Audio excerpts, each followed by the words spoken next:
नमस्कार दोस्तों, चुनाव आयोग से आम आदमी पार्टी ने रैली के लिए इजाजत मांगी तो चुनाव आयोग ने इजाजत न देकर गालियां दी।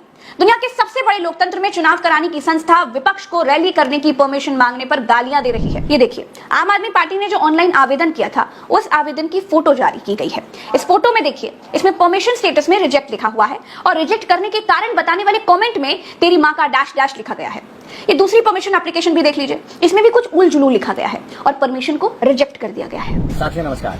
चुनाव आयोग का रिस्पांस वैसा हो गया है जैसे लग रहा है भारतीय जनता पार्टी के आईटी सेल वाले लोग। कुरुक्षेत्र की बात है, हमने चुनावी कार्यक्रम के लिए एक परमिशन मांगी, उस इजाजत में हमारी परमिशन को रिजेक्ट कर दिया गया और उसके बाद उसके कमेंट में एक भद्दी गंदी गाली लिखकर आई, ऐसी गाली जिसका इस्तेमाल हम लोग नहीं कर सकते। क्या चुनाव आयोग बीजेपी के आईटी सेल वाले लोगों द्वारा चलाया जा रहा है? चुनाव आयोग जैसी बड़ी संस्था से इस प्रकार की नीति कैसे कर सकते हैं? ये बहुत ही अफसोस है। आम आदमी पार्टी ऐसी किसी भी हरकत को समर्थन नहीं करती है।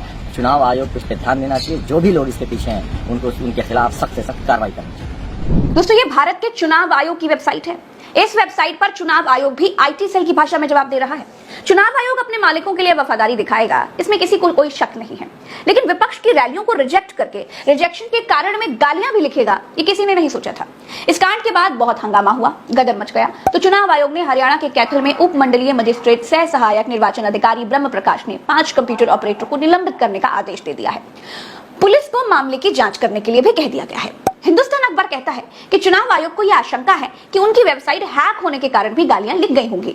आप समझ रहे हैं दोस्तों, जो चुनाव आयोग अपनी मशीनें फुल प्रूफ होने का दावा करता है, उसकी वेबसाइट का क्या हाल है?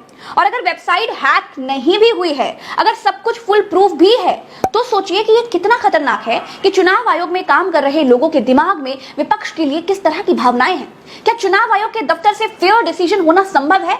अगर 5 कंप्यूटर ऑपरेटरों को गाली लिखने के शक में निलंबित कर दिया गया है तो ये तो और भी ज्यादा खतरनाक है।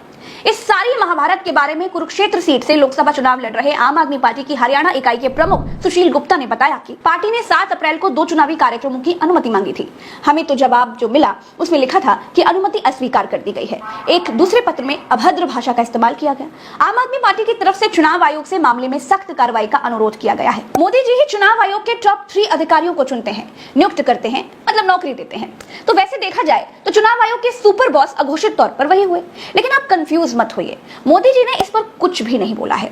जब वो किसी जरूरी चीज पर कभी नहीं बोलते हैं तो इस पर क्या ही बोलेंगे। हाँ, 2 लड़कों पर बोल रहे हैं। आपको याद होगा पुराना, यहाँ उत्तर प्रदेश में 2 लड़कों की जो फिल्म पिछली बार फ्लॉप हो चुकी है, उस 2 लड़कों की फिल्म को इन लोगों ने फिर से रिलीज किया है। 2024 का चुनाव इतिहास का पहला ऐसा चुनाव है जब कांग्रेस के अकाउंट फ्रीज हैं। दिल्ली और झारखंड के मुख्यमंत्री जेल में हैं, तेलंगाना के मुख्यमंत्री की बेटी जेल में है। जो विपक्षी जेल से बाहर हैं, उनके पास किसी न किसी एजेंसी का समन पकड़ा दिया गया है।